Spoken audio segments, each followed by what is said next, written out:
I'm Adam with AEW Maine Treasure Adventures. Today, we are going to check out a really cool hidden gem of Mount Desert Island. We will check out a bunch of stops on the way up to the Thuya Gardens. The first few minutes of the video, you might see some flashing of the screen. It is just from the bright sun coming through the trees. I replaced most of the video with some new footage later in the year to fix the flashing sunlight. So let's get right into it. I grabbed a map of all the trails, and it shows off all the interesting places we're going to check out. Thuya lodge hours are from 10 a.m. to 5 p.m. during the garden season. This year, the garden season was from June 14th through October 13th. They are open from dawn to dusk daily. Currently, we are walking on the Asticou Terraces path and hiking trails. They are open all year round, from dawn to dusk. They have a couple different parking areas, one right on the main road that I started the hike. If you aren't able to hike, but want to see the gardens, they have a closer parking area at 15 Thuya Drive, Northeast Harbor, Maine. The road going up is extremely small, barely fits a car on it, and not many places to pull over to let someone pass, so be very careful going up the road. And pay close attention to the signs for the garden. As we continue up the trail, I will have areas where I don't talk, so that you can enjoy the walk and hear the sounds of wildlife or just my footsteps. As we come up on some of the hidden gems, I will talk a little bit about them. I will definitely talk about why this is a hidden treasure, some of the history behind why it's here, and who built it.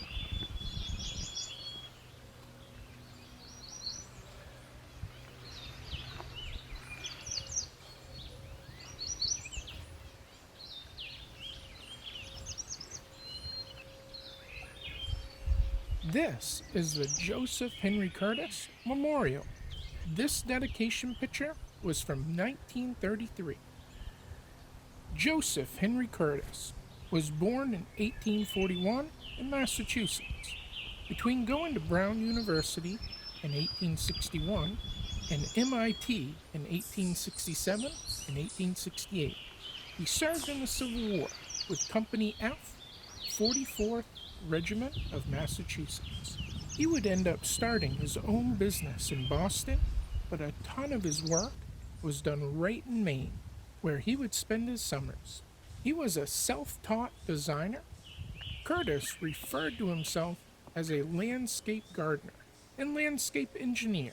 Some of his projects included a summer colony on Hancock Point, Spruce Point Road in Booth Bay, High Head, and the Joseph Bowen Garden at Hulse Cove on MDI. He also did work at Keble Valley Golf Club, Ledge Lawn Cemetery, and Forest Hill Cemetery. But his most significant design was that of his own estate, Thuya Lodge, right here in Northeast Harbor, Maine. In 1880, Curtis co-founded the Northeast Harbor Summer Colony in Maine with William Dion and Charles Eliot. Charles Eliot was at the time the president of Harvard University. If you have watched some of my other videos, you will hear me talk about Charles Eliot quite a bit, along with George B. Dorr, John D. Rockefeller. These are some of the people that helped build this island to what it is today. Up ahead is one of my favorite locations here.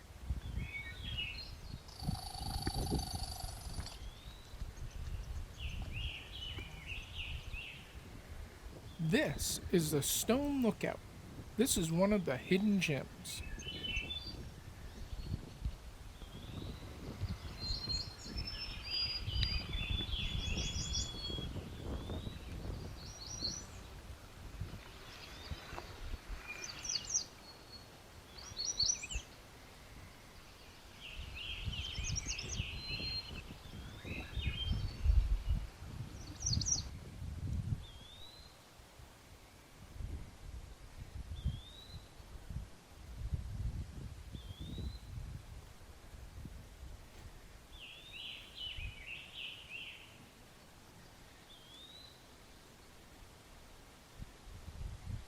If you come here, just sit and look out over the harbor. What a view.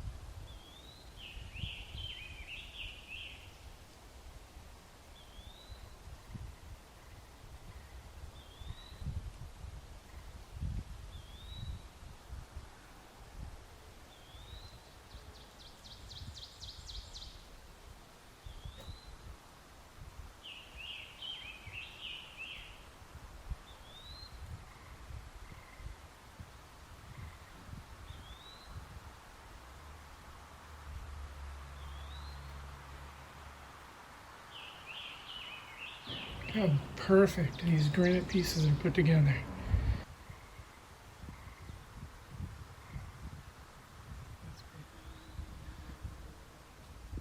Just a short walking distance away, we will find another lookout.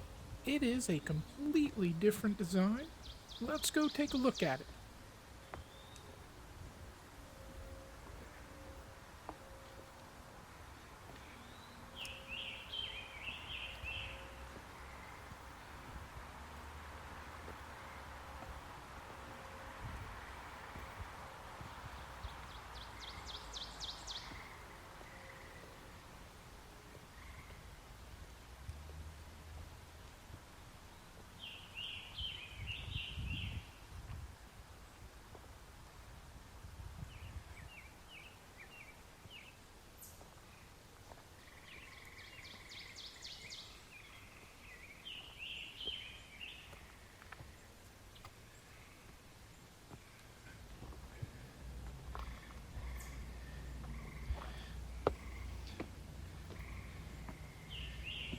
We are coming up on the Lookout Pavilion.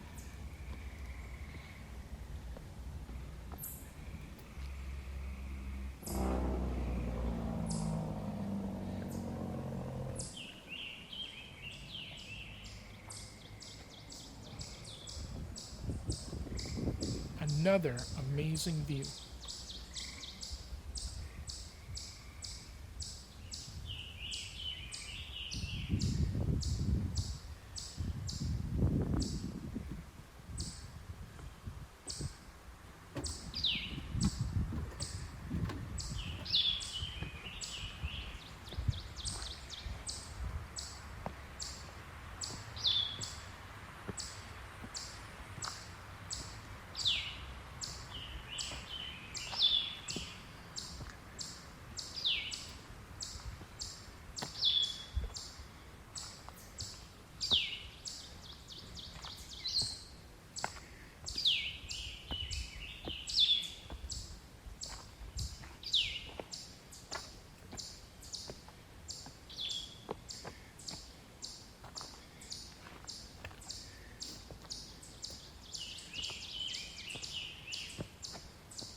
Up ahead, we will come to a four-way trail. We are going to go left first, down the old grass road, to go see the first lookout shelter. This also has a great view, as it's a little higher than the first two that we checked out.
just an amazing place to come and enjoy the outdoors.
Another amazing view.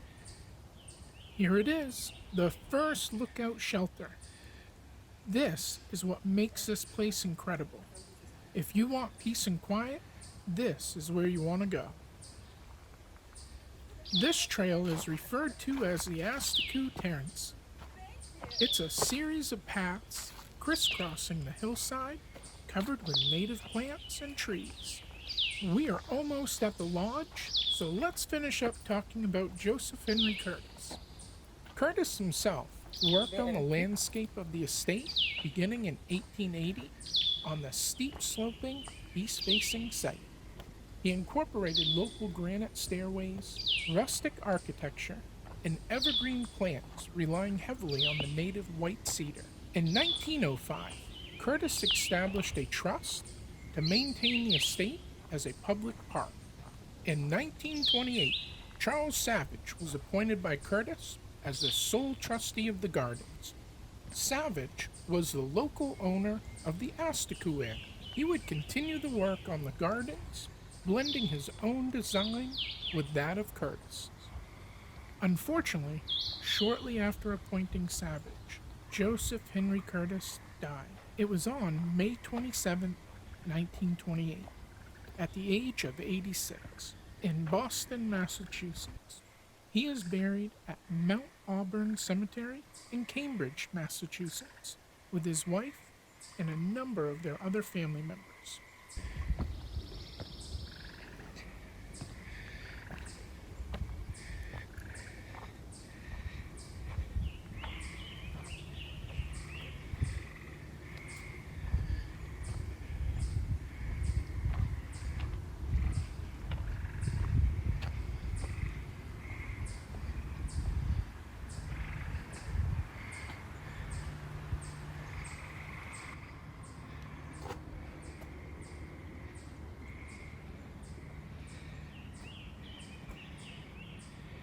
The gardens of Thuya Lodge continue to be maintained for the public, where a memorial plaque celebrating the contributions of Curtis can still be seen today. Let's go check out the lodge. I love walking around inside the lodge and reading all the information there. The lodge was built between 1912 and 1916. Joseph Curtis would own it until his death in 1928.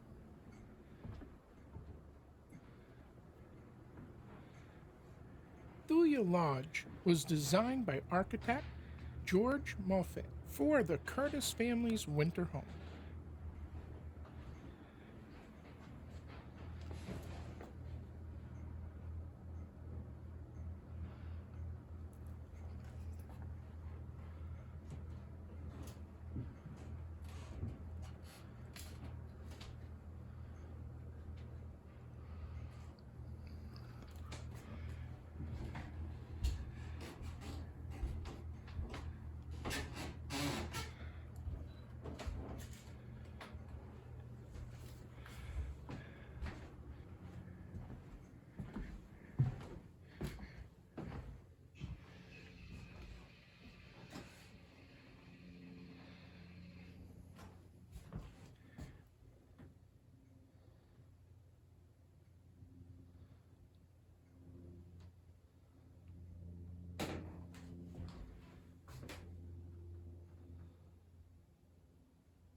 This is an amazing piece of history. This rug was handmade by Joseph Henry Curtis's sister, Elmira. She braided and hooked Joseph's Civil War uniform to create the rug. Joseph Henry Curtis served with Company F, 44th Regiment of Massachusetts. As I walk around the house, take a look at some of the stuff. What is your favorite piece of history that you see? I can tell you all about every object here and the history behind it. But what fun is that? I want you to come here and to see it with your own eyes. Take the time to learn about what makes this place so incredible. I don't want to spoil every single surprise here.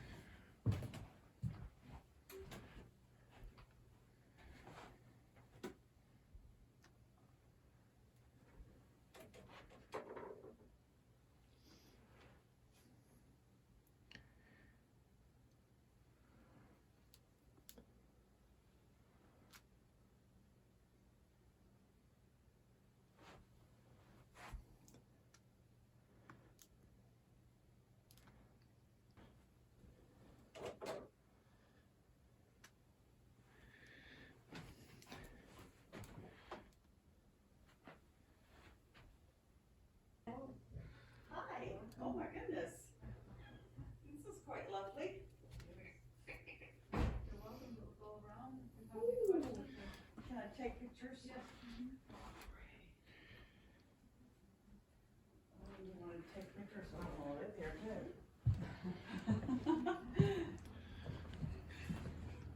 Beautiful is this? How about a little information about the area here? Northeast Harbor got its name from its geographical location on Mount Desert Island. It's a village and it is part of the larger municipality of Mount Desert. Mount Desert was incorporated in 1789. The town comprises of the villages of Otter Creek, Seal Harbor, Northeast Harbor, Soamesville, Hull Quarry, and Pretty Marsh.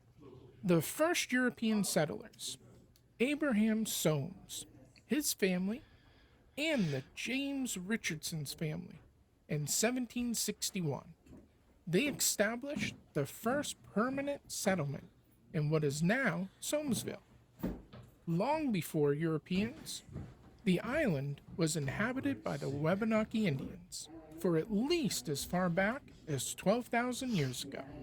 The Wabanaki Indians referred to Mount Desert Island as primitive, meaning range of mountains, or the sloping land.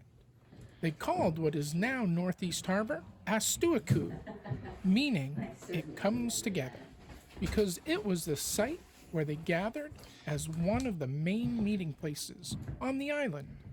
Some of the first settlers, around 1775, started to refer to the area as Sand Point because they would gather sand there to use as a primary ingredient in mortar for building foundations. What is the land and garden preserve represent now? Formation of the preserve in 1999, the Curtis Trust land, including Thuya and the Asticou Gardens, were transferred to the Island Foundation, which was created by David and Peggy Rockefeller. The foundation was later renamed the Mount Desert Island and Garden Preserve and continues to oversee the gardens. The preserve, more recently, has since expanded its mission and stewardship to other significant lands, including the Abbey Aldrich Rockefeller Garden in Seal Harbor.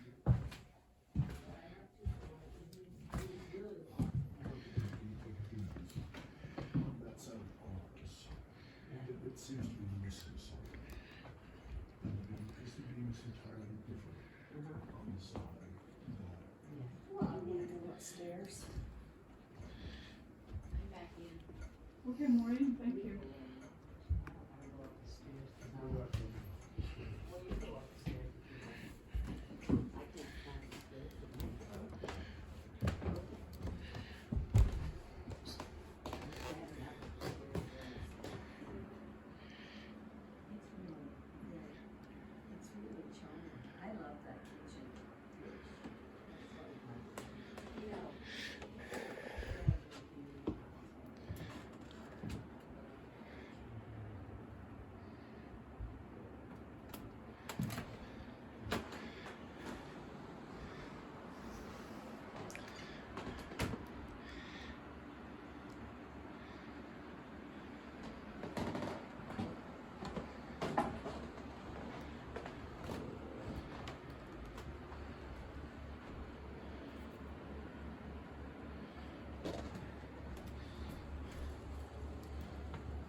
It's right on the coast.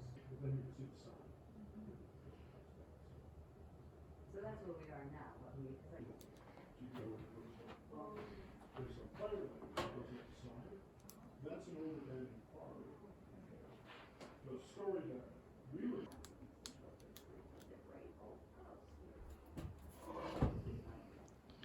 we have a great, our house is circa 1760, our personal house in New Jersey.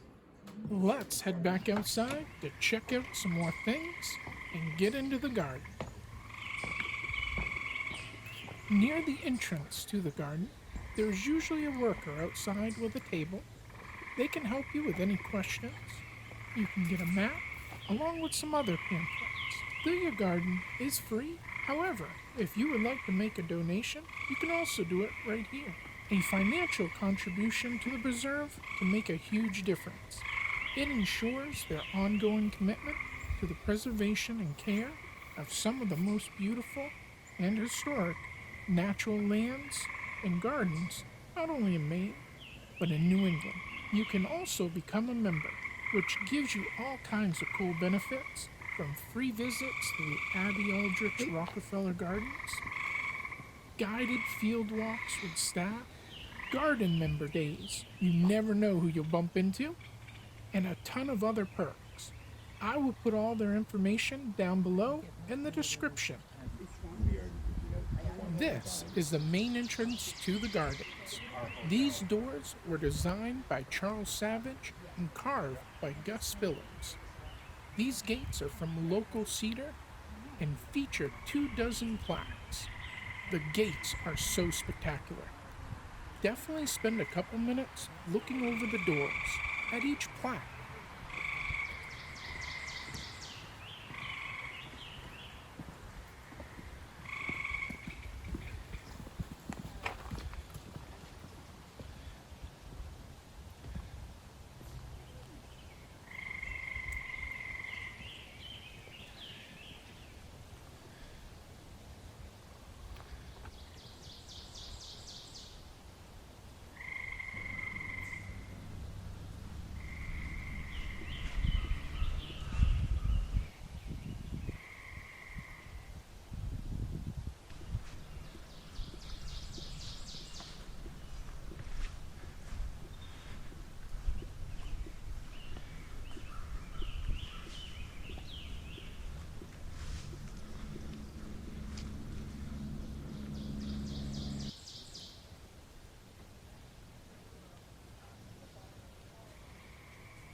This is another one of my favorite places here. It's the lower pavilion.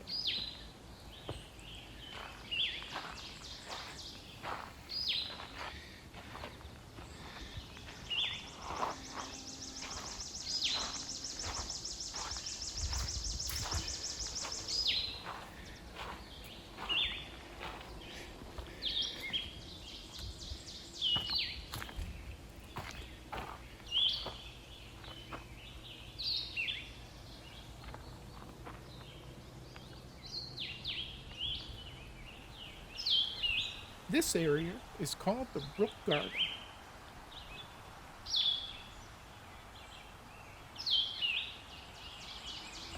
sit down, relax, and enjoy the sound of water while looking at the view of the gardens and the wildlife, from the butterflies, hummingbirds, to the chipmunks and squirrels running around.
The large urn in the foreground is a pot created by artist Eric Ellis Solderholtz, a European potter who lived in Gouldsboro, Maine, and creating garden sculptures. He was best known for designing and creating urns, planters, and fountains out of concrete. One of my favorite pieces that Eric Solderholtz did was right in town, Bar Harbor, at Agamont Park. It's the Agamont Fountain. Matter of fact, he was one of the first sculptors to master the art of making urns and planters out of concrete. A resurgence of interest in landscape designs over the last 20 to 30 years, Solderholtz pots, identified by their distinctive scarab chop mark stamp in the concrete. They are in demand, and collectors include Martha Stewart, who have several at her Skylands estate in Seal Harbor. Asticou Gardens and Thuya Gardens both have some of Solderholtz pots, with a number of others around MDI and some others surrounding community. Hello? Anybody down there?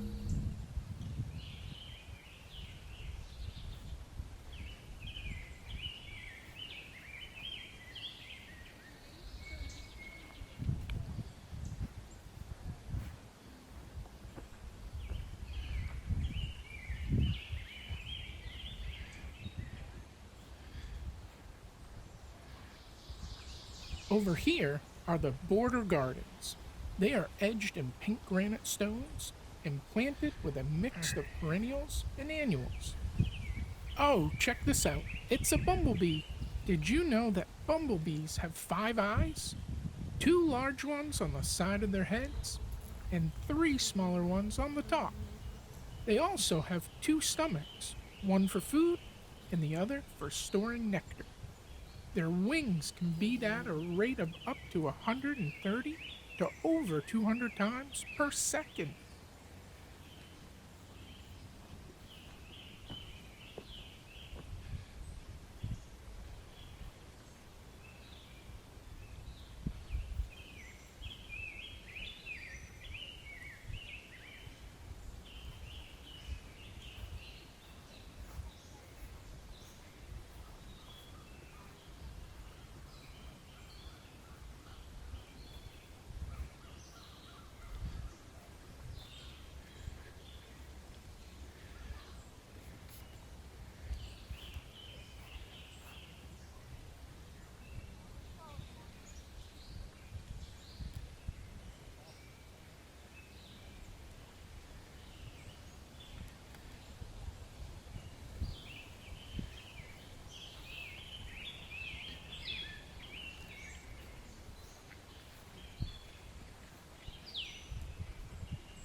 This is a really cool feature here. It is the spring house. It's the original water well for the lodge to get its water.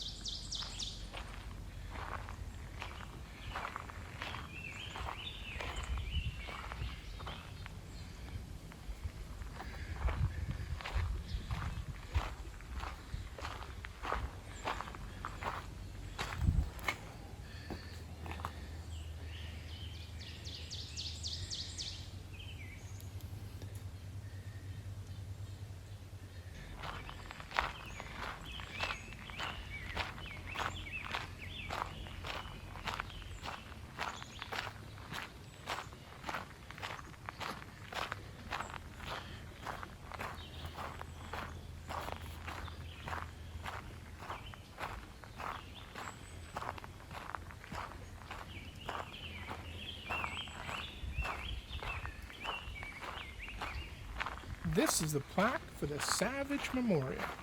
This was a tribute to the garden designer Charles Savage. It's located right near the Elliott Mountain Trail gate. We will go over there next.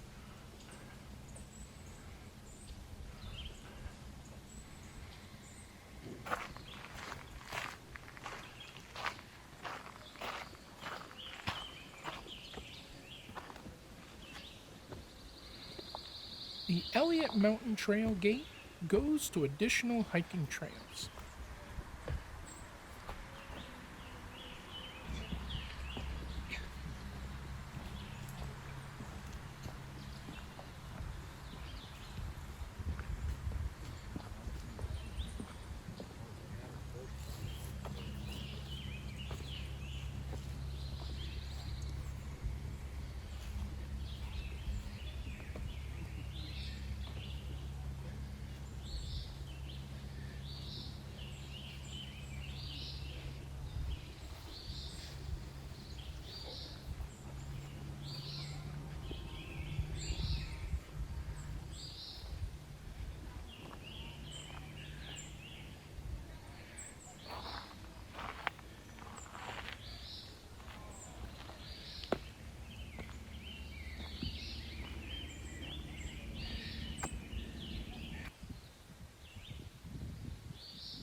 We are now coming up on the upper pavilion. This one gives you a panoramic view of the entire length of the gardens.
This area is called the Map House Gate. It leads to more hiking trails.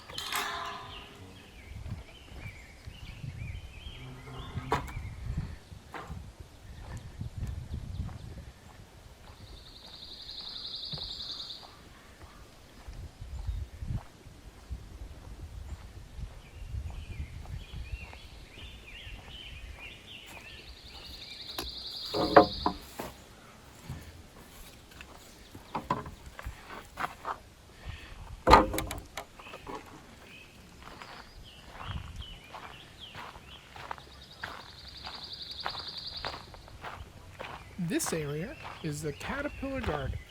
See if you can see any caterpillars crawling around, or maybe butterflies flying around.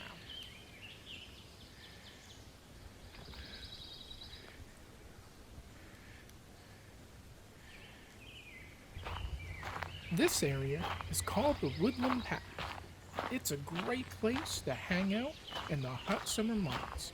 It's always nice and cool under the shaded trees.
I want to show you one more hidden gem while we are here.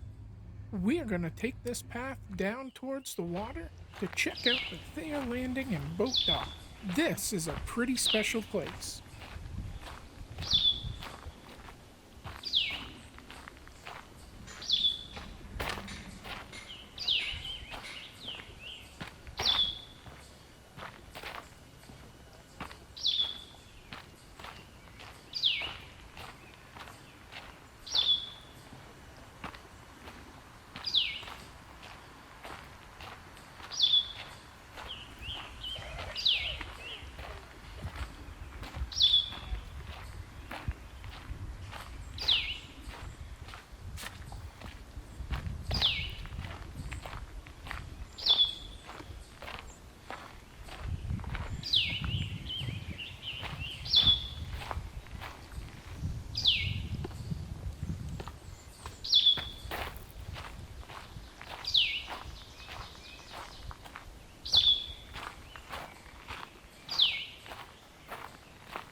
I do have a lot of people that ask me what are my top 5 gardens on MDI. I've always answered the same thing. I'm not really a garden expert, but I appreciate the beauty and most importantly, the history.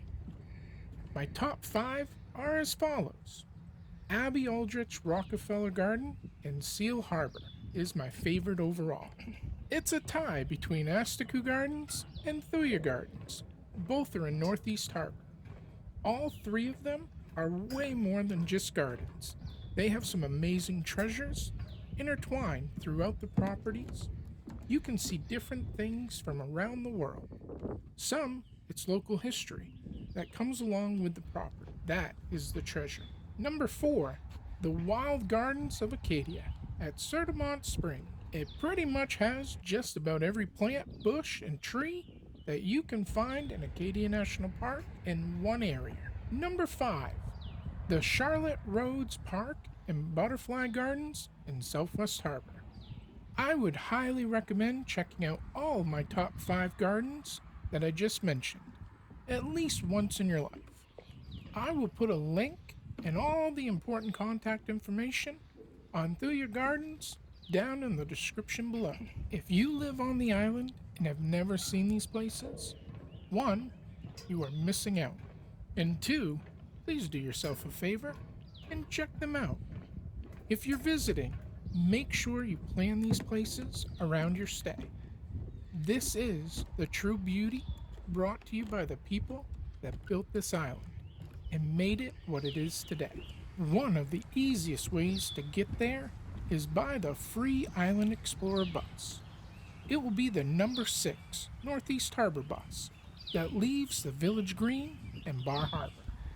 If you are going to hike the trail, tell the bus driver ahead of time that you would like to get dropped off by the Thuya Gardens Trail or Asticou Gardens.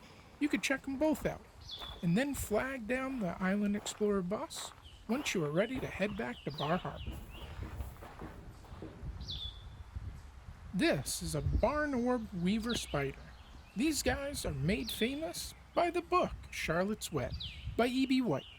The main character is Charlotte Arania cavatica, which was a reference to the barn orb weaver spider, as their scientific name is Aranius cavaticus.